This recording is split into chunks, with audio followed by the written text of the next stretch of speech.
now at 11.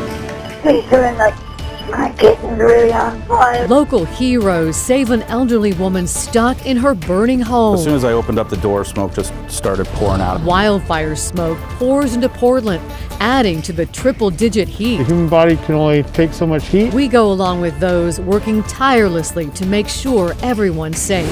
Plus, this is by far the worst we've seen since COVID began. Southern Oregon hospitals sound the alarm. We have no capacity.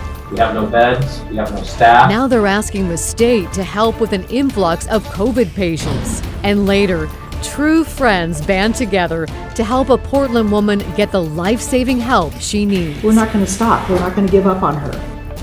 Good evening. We begin tonight at 11 with the heat and now the smoky skies. This is what it looked like from Vancouver tonight as much of the metro area saw the haze. Meteorologist Joe Ranieri is here with more on the air quality and our continuing heat wave. Joe. Well, good evening to you, Laurel. Yeah, unfortunately, the smoke and haze is going to continue to increase before it gets any better. It's going to not really clear out until later this weekend. As we put the futurecast in motion, this is where we stand right now. Basically, in the metro area, seeing some light to moderate smoke. If you're south of the city, you're only going to be seeing a little bit of some light smoke tomorrow. We're talking any place through the Salem area and throughout the central and southern part of the Willamette Valley. But heading into tomorrow morning around 9 o'clock, we're going to be waking up to warm temperatures. So it's going to be an uncomfortable start with the smoke and the haze added to the warm weather out there. As we head into the later part of the morning, pay attention to the timestamp. Right around 1, 2 o'clock in the afternoon, that smoke and haze really starts to increase. And we basically go from moderate to thick in a few locations along the east side of the state. It's going to be thick most of the day heading into Friday. It clears up a little bit for Saturday, but just expect to see smoky skies heading into the first part of the weekend. Along with those smoky skies and the haze, our air quality is going to be suffering over the next few days as well. You can kind of see we're in the moderate category down in southern Oregon. It's down into the unhealthy category. We topped out throughout much of the city with temperatures for the second day in a row in the low 100s. Scappoose, you saw a high of 107. So for tomorrow, we're going to be looking at temperatures right around the low 100s once again. Saturday, a little bit cooler. We don't really cool off until Sunday. I'll talk more about the detailed forecast in just a few minutes. Thank you, Joe. And there's a massive community effort going on right now to try to make sure everyone can get some relief from the heat. We went along with several organizations tonight to see how they're pitching in and what you can do to help. I welcome you to come to our cooling centers. They're a clean, safe space with meals and water and support. At Kellogg Middle School in Southeast Portland, the newest cooling center opened Thursday night. They're welcoming everyone, including pets, and trying to make the space as comfortable as possible, even bringing in air purifiers. Hello, I'm with Portland Fire. We're handing out flyers to let people know where they can go to beat the heat. Meanwhile, near 82nd and Harney, firefighters are going door to door and looking for signs that the heat may be starting to impact people's health. If their skin is dry, if it feels hot, person has slurred speech, if they're having a hard time standing, extreme cotton mouth, you might be feeling, having headaches, feeling fatigued. And here's the extra sandwich. And the Union Gospel Mission is checking on those living on Portland streets. They're handing out water and Gatorade and offering whatever help they can. We want to make sure that people have the opportunity to stay hydrated and even potentially take people to a cooling shelter or to get medical care if that's something that they need. If you're able to be a part of these outreach efforts, there are plenty of opportunities for volunteers or donations. Everyone working to prevent a repeat of the deadly heat wave earlier this summer. Portland is not used to experiencing heat waves, but this is our new reality. So I just think people need to get used to the fact that when we have a heat wave, we really need to step up, and that means showing up and taking care of our community.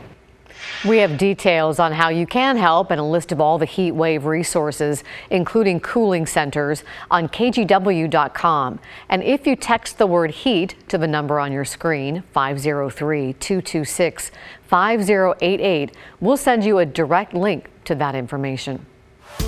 Once again, Oregon set a new record high for coronavirus cases today. More than 2,300 positive cases were reported just today, the most we've seen in one day throughout the pandemic. But the bigger concern right now is hospitalizations. 670 people are in the hospital in Oregon with COVID. Doctors throughout the state are worried they're going to run out of hospital beds. In Southern Oregon, that came with a plea for help from the state today. They're asking for a field hospital to be set up. Christine Pitawanich spoke with the doctors and nurses struggling to keep up. In a Zoom call online, I learned hospital beds in Southern Oregon are overflowing. We have more COVID patients than we've ever had before. This is by far the worst we've seen since COVID began. We have no capacity. We have no beds. We have no staff. Many people are spilling into hallways, getting treated there, and having to wait for medical care. Those with COVID are younger and sicker. We have surpassed anything we've seen before in terms of this disease. That's Dr. Jim Shames with Jackson County Public Health. He says the county has seen a 561% increase in COVID cases since about this time last month. Neighboring Josephine County is seeing much of the same. Right now in Josephine County, we've reached 1,000 cases in less than 2 weeks. Both counties have some of the lowest vaccination rates in Oregon. Jackson County houses about 10% of the state's population, and we have about 30% of the COVID positive individuals. Now Jackson County leaders have asked the state for help, requesting a field hospital, more staff, and ventilators for the region. Our COVID numbers here at Providence are larger or more than what we're seeing up in our largest hospital in Portland, up at St. Vincent's. We have as many COVID cases as what they do. Amanda Kotler, Vice President of Nursing for Asante, says the hospital system has canceled more than 350 surgeries because of the record high COVID numbers. We're talking about heart surgeries, brain surgery. Nurses, doctors, and staff are working on fumes. People are exhausted. You can see it in their eyes. Some are traumatized. All are working hard, but it doesn't seem to be enough. I'm fearful that the darkest days of this pandemic may still be ahead of us. And because beds are full across Oregon, one doctor says they've looked as far north as Spokane and as far south as San Francisco, looking for places patients can go. But here's the deal. Doctors say the vast majority, roughly 94% of people coming in with COVID are unvaccinated. So they say the best way to protect yourself and your loved ones is to get the vaccine, wear a mask, and stay physically distant. Christine Pitawanich, KGW News. And when it comes to vaccinations, 54.9% of all Oregonians are fully vaccinated. Now, that percentage also includes children who are not yet eligible. People are still getting the vaccine. The state's giving out about 5,500 doses a day on average, but that's much lower than the roughly 40,000 doses a day that were being given in April and May.